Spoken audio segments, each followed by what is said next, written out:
दिल्ली की एक गोपनीय बैठक कक्ष में प्रधानमंत्री नरेंद्र मोदी तीनों सेना प्रमुखों, आर्मी चीफ, नेवी चीफ और एयर चीफ के साथ बैठे हैं। चेहरे पर दृढ़ संकल्प, आंखों में आग। यह समय है बदला लेने का, वे कहते हैं। और फिर 7 मई 2025 की आधी रात ठीक 1 बजे अंबाला एयरबेस से रफाल जेट्स की गर्जना गूंजती है। अंधेरे को चीरते हुए वे पाकिस्तान की सरहद पार करते हैं और मुरीदा के पंजाब में जैश-ए-मोहम्मद के आतंकी कैंपों पर सटीक हमला बोलते हैं। मिसाइलें दागी जाती हैं, आग की लपटें उठती हैं। यह है ऑपरेशन सिंदूर की शुरुआत, जहां भारत ने आतंक को करारा जवाब दिया। क्या हुआ आगे, देखते रहिए। तारीख थी 22 अप्रैल। दोपहर के करीब 1 से 2 बजे के बीच का वक्त था, जब अचानक बैसर्न वैली के घने जंगलों से मौत के 3 साए बाहर निकले। ये आतंकवादी थे जो पाकिस्तान के आतंकी संगठन लश्कर-ए-तैयबा की एक शाखा द रेजिस्टेंस फ्रंट यानी TRF के लिए काम करते थे। इन दरिंदों के हाथों में AK-47 और M4 कार्बाइन जैसी खतरनाक अत्याधुनिक राइफलें थीं। उन्होंने आते ही वहां घूमने आए पर्यटकों को अपने कब्जे में ले लिया। उसके बाद उन्होंने स्टार्ट किया वह घिनौना खेल जिसने मानवता को शर्मसार कर दिया। उन्होंने सभी पर्यटकों से उसका धर्म पूछा और जो हिंदू थे उन्हें वहीं पर मार डाला गया। जिसने भी अपने माथे पर टीका लगा रखा था या जिसने भी अपने कलाई में कलावा बांध रखा था, उसे वहीं शूट कर दिया। कुछ लोगों ने अपनी जान बचाने के लिए झूठ बोलना चाहा, पर उन दरिंदों ने उन्हें कलमा सुनाने को कहा और सभी जेंट्स के पैंट उतार कर भी चेक किया। जो भी हिंदू पाए जाते उन्हें शूट कर दिया गया। कुल मिलाकर 26 बेगुनाह लोगों को मौत के घाट उतार दिया गया था, जिनमें से 25 पर्यटक थे और एक हमारा बहादुर भाई आदिल था। इस हमले ने पूरे भारत को झकझोर कर रख दिया था। यह हमला सिर्फ उन 26 लोगों पर नहीं था, बल्कि यह हमला भारत की आत्मा पर था। यह 2019 के बाद से कश्मीर में नागरिकों पर हुआ सबसे बड़ा हमला था। प्रधानमंत्री नरेंद्र मोदी उस वक्त सऊदी अरब के दौरे पर थे, लेकिन जैसे ही उन्हें इस कायराना हरकत की खबर मिली, उन्होंने एक पल भी नहीं सोचा और तुरंत अपना दौरा बीच में ही छोड़ दिया। वो सीधे भारत वापस लौट आए। दिल्ली आते ही रायसीना हिल्स पर हलचल तेज हो गई। एक हाई लेवल मीटिंग बुलाई गई। यह cabinet committee on security CCS की बैठक थी। इस मीटिंग में राष्ट्रीय सुरक्षा सलाहकार अजीत डोभाल, सेना प्रमुख जनरल उपेंद्र द्विवेदी, गृह मंत्री और देश के तमाम बड़े सुरक्षा अधिकारी मौजूद थे। कमरे में सन्नाटा तो था, लेकिन वो सन्नाटा तूफान से पहले का था। सबकी आंखों में सिर्फ एक ही सवाल था कि आखिर कब तक हम अपने बेगुनाहों की लाशें उठाते रहेंगे? कब तक हम शांति का पाठ पढ़ते रहेंगे, जबकि सामने वाला सिर्फ खून की भाषा समझता है? उधर पाकिस्तान में बैठे आतंकी संगठन TRF ने बेशर्मी की सारी हदें पार करते हुए इस हमले की जिम्मेदारी ले ली। उन्होंने सोशल मीडिया पर पोस्ट डालकर यह कबूल किया कि यह हमला उन्होंने किया है। उनका कहना था कि यह हमला कश्मीर में गैर कश्मीरी लोगों को बसाने के विरोध में किया गया है। यह देखकर हर भारतीय का खून खौल उठा था। पाकिस्तान की सरकार हमेशा की तरह झूठ बोल रही थी कि उनका इसमें कोई हाथ नहीं है, लेकिन भारत के पास पक्के सबूत थे। हमारी इंटेलिजेंस एजेंसी रॉ और IB ने उन कॉल्स को इंटरसेप्ट कर लिया था जो हमले के वक्त और उसके बाद उन आतंकवादियों ने पाकिस्तान में बैठे अपने आकाओं को किए थे। यह साफ हो गया था कि इस हमले की साजिश पाकिस्तान के मुजफ्फराबाद और बहावलपुर में रची गई थी और इसके पीछे लश्कर-ए-तैयबा का सरगना हाफिज सईद और उसका डिप्टी सैफुल्लाह खालिद कसूरी का दिमाग था। पहलगाम में बहे खून के कतरे अभी सूखे भी नहीं थे कि दिल्ली में रणनीतिक हलचल तेज हो गई थी। भारत सरकार ने सबसे पहले कूटनीतिक स्तर पर पाकिस्तान को जवाब देना शुरू किया। भारत ने सिंधु जल समझौता यानी इंडस वाटर्स ट्रीटी को सस्पेंड करने का ऐतिहासिक फैसला लिया। ये एक बहुत बड़ा और कठोर कदम था, क्योंकि पाकिस्तान की कृषि और प्यास इसी समझौते पर टिकी थी।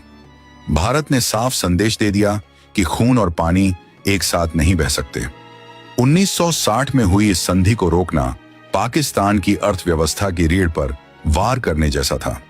पाकिस्तान में हड़कंप मच गया। वहां के नेताओं को समझ नहीं आ रहा था कि अब क्या करें। पाकिस्तान ने धमकी दी कि वो अंतर्राष्ट्रीय कोर्ट में जाएगा, लेकिन भारत अब सुनने के मूड में नहीं था। लेकिन यह तो सिर्फ शुरुआत थी।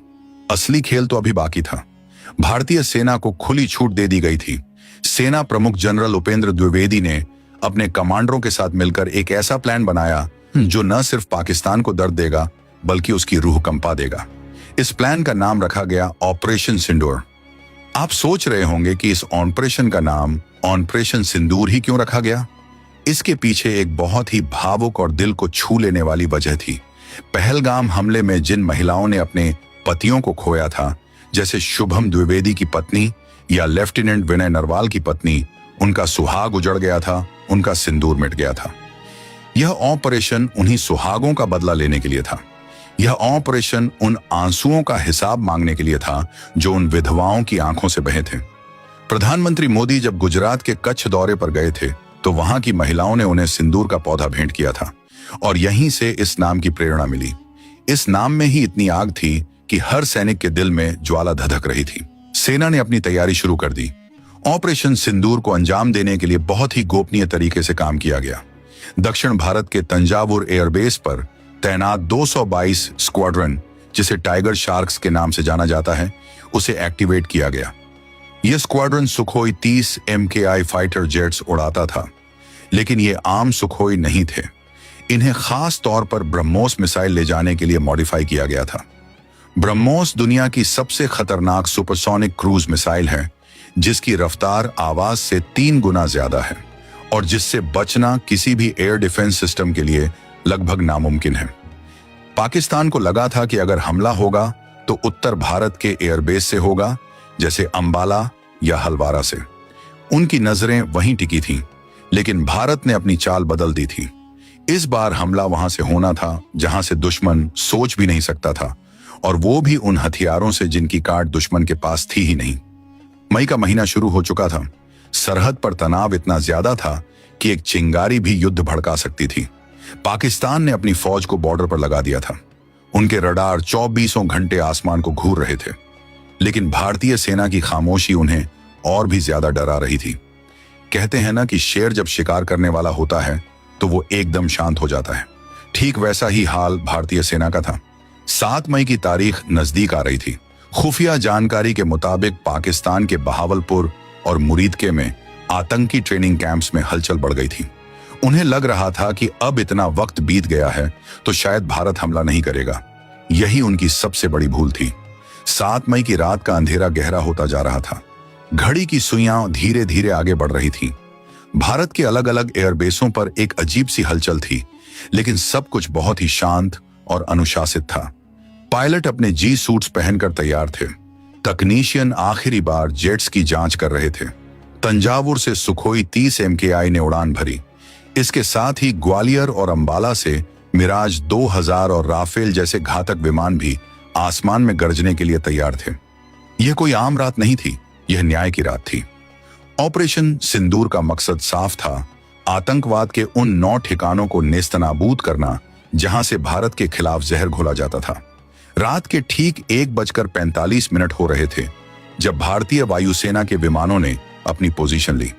इस बार हमने लाइन ऑफ कंट्रोल ही नहीं बल्कि इंटरनेशनल बॉर्डर को भी पार करने की रणनीति बनाई थी, लेकिन ब्रह्मोस जैसी स्टैंड ऑफ मिसाइलों की वजह से हमें दुश्मन के बहुत अंदर जाने की भी जरूरत नहीं थी। हम अपनी सीमा के करीब रहकर भी उनके दिल में खंजर उतार सकते थे। जैसे ही भारतीय विमान रडार पर आए, पाकिस्तान के एयर डिफेंस सिस्टम के सायरन बजने लगे, लेकिन जब तक वो कुछ समझ पाते तब तक बहुत देर हो चुकी थी। सुखोई विमानों से ब्रह्मोस मिसाइलें फायर की गईं। इन मिसाइलों ने पलक झपकते ही अपना सफर तय किया और सीधे अपने निशाने पर जा लगीं। बहावलपुर में स्थित सुभान अल्लाह मस्जिद, जो असल में जैश ए मोहम्मद का हेडक्वार्टर था और जहां सुसाइड बॉम्बर्स को तैयार किया जाता था, एक ही झटके में मलबे के ढेर में तब्दील हो गया। वहां सो रहे दर्जनों आतंकवादी और उनके ट्रेनर्स अपनी ही आग में जलकर खाक हो गए। मुरीदके में लश्कर ए तैयबा के मरकज पर भी आसमान से मौत बरसी। वहां मौजूद कम्युनिकेशन सेंटर और हथियारों का जखीरा पूरी तरह तबाह हो गया। यह हमला इतना सटीक था कि आसपास की सिविल आबादी को कम से कम नुकसान हुआ, लेकिन आतंकी ठिकाने पूरी तरह मिट गए। पाकिस्तान की सेना को संभलने का मौका ही नहीं मिला। वो समझ ही नहीं पाए कि हमला कहां से हुआ और कैसे हुआ। भारत ने इलेक्ट्रॉनिक वॉरफेयर का भी बेहतरीन इस्तेमाल किया था, जिससे पाकिस्तान के रडार कुछ समय के लिए अंधे हो गए थे। इसे जैमिंग कहते हैं। हमारे विमानों ने अपना काम किया और सुरक्षित वापस अपनी सीमा में लौट आए। लेकिन यह हमला सिर्फ हवाई नहीं था। भारतीय सेना की आर्टिलरी यानी तोपखाने ने भी पीओके में मौजूद आतंकी लॉन्च पैड्स पर गोले बरसाने शुरू कर दिए थे। पिनाका रॉकेट सिस्टम ने रात के अंधेरे को दिन की रोशनी में बदल दिया था। पीओके में छिपे बैठे आतंकवादी जो भारत में घुसपैठ की फिराक में थे, उन्हें वहीं के वहीं ढेर कर दिया गया। सुबह होते होते पूरी दुनिया को पता चल गया कि भारत ने पाकिस्तान के अंदर घुसकर 9 आतंकी ठिकानों को नेस्तनाबूद कर दिया है। भारतीय सेना के डीजीएमओ ने सुबह एक प्रेस कॉन्फ्रेंस की और बहुत ही सधे हुए शब्दों में कहा कि हमने अपनी सुरक्षा के लिए यह कदम उठाया है। उन्होंने साफ किया कि यह एक नॉन मिलिट्री प्रीमेप्टिव स्ट्राइक थी, जिसका मकसद सिर्फ आतंकवादियों को खत्म करना था, न कि पाकिस्तानी सेना या आम नागरिकों को। जनरल उपेंद्र द्विवेदी ने बाद में एक किस्सा भी शेयर किया कि जब वो एक सेमिनार में थे, तब तत्कालीन डीजीएमओ राजीव घई ने उनके कान में आकर सिर्फ इतना कहा था, सर छोटा सा, जिसका मतलब था कि मिशन शुरू हो चुका है। ये कोड वर्ड बताता है कि हमारी सेना कितनी गोपनीय और प्रोफेशनल तरीके से काम करती है। पाकिस्तान में मातम पसर गया था। उनके मीडिया चैनल चीख चीख कर कह रहे थे कि भारत ने हमला किया है। पाकिस्तानी सेना अपनी इज्जत बचाने के लिए झूठ बोल रही थी कि कुछ खास नुकसान नहीं हुआ है, सिर्फ कुछ पेड़ गिरे हैं। लेकिन सैटेलाइट तस्वीरें झूठ नहीं बोलती। पूरी दुनिया ने देखा कि कैसे वो इमारतें जो कल तक खड़ी थीं, अब वहां सिर्फ मलबे के ढेर और गड्ढे बचे थे। 8 मई की सुबह का सूरज अभी ठीक से निकला भी नहीं था कि आसमान में जंग के बादल छा गए। पाकिस्तान में खलबली मची हुई थी। ऑपरेशन सिंदूर ने उनकी सुरक्षा व्यवस्था की पोल खोल दी थी। वहां की जनता अपनी ही सेना पर सवाल उठा रही थी कि वो देश की रक्षा करने में नाकाम रहे हैं। अपनी साख बचाने की बौखलाहट में और अपनी जनता का गुस्सा शांत करने के लिए पाकिस्तानी सेना ने पलटवार करने का फैसला किया। उन्होंने इस जवाबी कार्रवाई को नाम दिया ऑपरेशन बुनियन आम मरसूस। यह नाम उन्होंने कुरान की एक आयत से लिया था, जिसका मतलब होता है सीसा पिलाई हुई दीवार। पाकिस्तान यह दिखाना चाहता था कि वो भी कमजोर नहीं है और ईंट का जवाब पत्थर से दे सकता है। 8 मई की सुबह होते ही पाकिस्तान ने वो गलती कर दी जिसका इंतजार भारत कर रहा था। पाकिस्तान ने भारत के सैन्य ठिकानों पर मिसाइल और ड्रोन से हमले शुरू कर दिए। यह एक बहुत ही गंभीर स्थिति थी, क्योंकि अब तक जो लड़ाई सिर्फ आतंकवादियों के खिलाफ थी, अब वो 2 देशों की सेनाओं के बीच की सीधी लड़ाई बन चुकी थी। पाकिस्तान ने पंजाब और जम्मू कश्मीर में स्थित भारतीय एयरबेसों को निशाना बनाया। पठानकोट, आदमपुर, बठिंडा और श्रीनगर जैसे शहरों में हवाई हमले के सायरन बजने लगे। लोग अपने घरों में दुबक गए। आसमान में धुएं के गुब्बार दिखाई देने लगे। पाकिस्तान ने दावा किया कि उसने भारत के कई ठिकानों को तबाह कर दिया है, जिनमें ऊधमपुर और पठानकोट एयरबेस शामिल हैं। लेकिन पाकिस्तान को यह नहीं पता था कि भारत पहले से ही तैयार था। भारत के पास वो अभेद्य कवच था जिसे भेदना पाकिस्तान के बस की बात नहीं थी। उस कवच का नाम था S-400 ट्रायम्फ। जैसे ही पाकिस्तानी मिसाइलों और ड्रोन्स ने भारतीय सीमा में प्रवेश किया, आदमपुर और अन्य रणनीतिक ठिकानों पर तैनात S-400 सिस्टम के रडार ने उन्हें सैकड़ों किलोमीटर दूर ही पकड़ लिया। कंट्रोल रूम में बैठे अधिकारियों ने तुरंत एक्शन लिया और एक के बाद एक इंटरसेप्टर मिसाइलें हवा में दागी गईं। नजारा देखने लायक था। हवा में ही पाकिस्तानी मिसाइलों के परखच्चे उड़ गए। जोरदार धमाकों की आवाज से पूरा इलाका गूंज उठा। लेकिन यह धमाके जमीन पर नहीं बल्कि आसमान में हुए थे। भारत का इंटीग्रेटेड काउंटर ड्रोन ग्रिड भी पूरी तरह एक्टिव था। जो छोटे ड्रोन रडार की पकड़ से बच सकते थे, उन्हें एंटी ड्रोन गन्स और लेजर सिस्टम से जलाकर राख कर दिया गया। पाकिस्तानी सेना ने अपने मीडिया के जरिए दावा किया कि उन्होंने भारत को भारी नुकसान पहुंचाया है और S-400 सिस्टम को भी निशाना बनाया है। लेकिन सच तो यह था कि उनका एक भी वार सही निशाने पर नहीं लगा था। जो मलबा गिरा उस पर साफ साफ पाकिस्तानी मार्किंग्स थीं, जिसे बाद में दुनिया को दिखाया गया। हमारे NSA अजीत डोभाल ने बाद में चुनौती देते हुए कहा था कि विदेशी मीडिया एक भी फोटो दिखाए जिसमें भारत की तरफ कोई नुकसान हुआ हो। यहां तक कि एक कांच भी नहीं टूटा था। यह भारत की डिफेंस टेक्नोलॉजी की जीत थी। लेकिन पाकिस्तान की हिमाकत सिर्फ मिसाइलों तक सीमित नहीं थी। उन्होंने अपने फाइटर जेट्स भी भेजे थे। आसमान में अब तक की सबसे बड़ी डॉग फाइट यानी हवाई लड़ाई शुरू हो चुकी थी। एक तरफ पाकिस्तान के F-16 और JF-17 थे, तो दूसरी तरफ भारत के मिराज 2000 सुखोई 30 और राफेल। रडार स्क्रीन पर लाल और हरे डॉट्स की भरमार थी। दोनों देशों के मिलाकर करीब 114 से ज्यादा फाइटर जेट्स एक दूसरे के आमने सामने थे। यह 1971 की जंग के बाद का सबसे बड़ा हवाई टकराव था। भारतीय वायुसेना के जांबाज पायलटों ने गजब के कौशल का प्रदर्शन किया। हमारे पायलटों ने न सिर्फ अपने एयरबेस को बचाया, बल्कि दुश्मन के जहाजों को दौड़ा दौड़ा कर खदेड़ा। खबरों के मुताबिक भारत ने पाकिस्तान के 5 फाइटर जेट्स को मार गिराया, जिनमें उनका एक अर्ली वार्निंग एयरक्राफ्ट भी शामिल था। हालांकि इस लड़ाई में भारत को भी कुछ नुकसान उठाना पड़ा। हमारे सीडीएस जनरल अनिल चौहान ने बाद में माना कि शुरुआत में हमें कुछ टेक्निकल गलतियों की वजह से नुकसान हुआ और हमारे कुछ जेट्स भी गिरे। उन्होंने इसे टैक्टिकल एरर बताया, लेकिन हमने अपनी गलतियों से तुरंत सीखा और अगले 48 घंटों में ही बाजी पलट दी। भारत ने अब अपनी रणनीति बदल दी। हमने अब सिर्फ रक्षा करना छोड़ दिया और हम आक्रामक हो गए। भारतीय वायुसेना ने पाकिस्तान के उन एयर डिफेंस सिस्टम्स को निशाना बनाया जो हमारे विमानों के लिए खतरा बन रहे थे। लाहौर के पास तैनात उनके रडार स्टेशन को एक सटीक हमले में उड़ा दिया गया। यह लड़ाई अब बहुत ही खतरनाक मोड़ पर आ चुकी थी। दोनों देश परमाणु शक्ति संपन्न थे और पूरी दुनिया की सांसें थमी हुई थीं कि कहीं यह जंग न्यूक्लियर वॉर में न बदल जाए। अमेरिका, चीन और रूस जैसे बड़े देश लगातार दोनों तरफ संपर्क साधने की कोशिश कर रहे थे, लेकिन भारत का रुख स्पष्ट था। जब तक पाकिस्तान आतंकवाद को पूरी तरह बंद नहीं करता, हम नहीं रुकेंगे। भारत ने इस ऑपरेशन में एक नया सिद्धांत अपनाया था, जिसे equal intensity in the same domain कहा गया। मतलब अगर पाकिस्तान ने हमारे मिलिट्री ठिकानों पर हमला किया, तो हम भी उनके मिलिट्री ठिकानों को ही निशाना बनाएंगे। हमने संयम और ताकत का एक बेहतरीन संतुलन दिखाया। 10 मई तक आते आते पाकिस्तान की कमर टूट चुकी थी। उनके गोला बारूद खत्म हो रहे थे। उनकी अर्थव्यवस्था जो पहले से ही आईसीयू में थी, अब वेंटिलेटर पर आ गई थी। पाकिस्तान के अंदर ही विद्रोह जैसी स्थिति बन रही थी।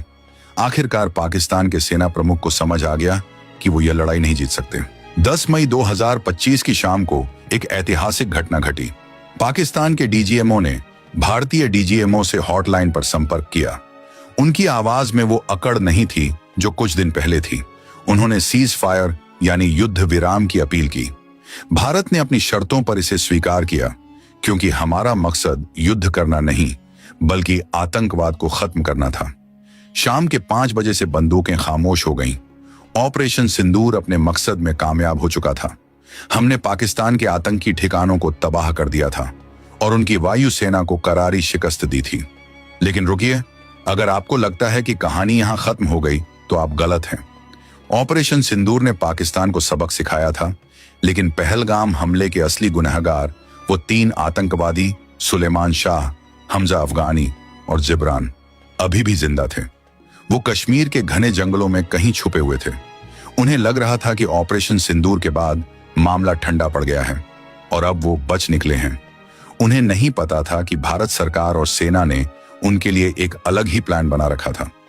उस प्लान का नाम था ऑपरेशन महादेव, जिसके बारे में हम अगली वीडियो में जानेंगे।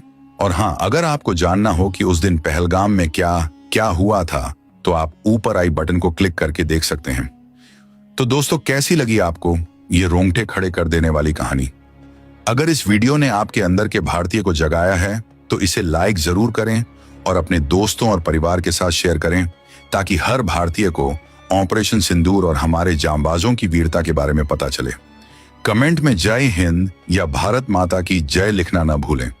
और हाँ, अगर आपने अभी तक हमारे चैनल को सब्सक्राइब नहीं किया है, तो अभी करें और बेल आइकन दबाएं, ताकि ऐसी ही पावरफुल स्टोरीज आप कभी मिस न करें। हम फिर मिलेंगे एक और अनसुनी कहानी के साथ। तब तक के लिए जय हिंद, जय भारत।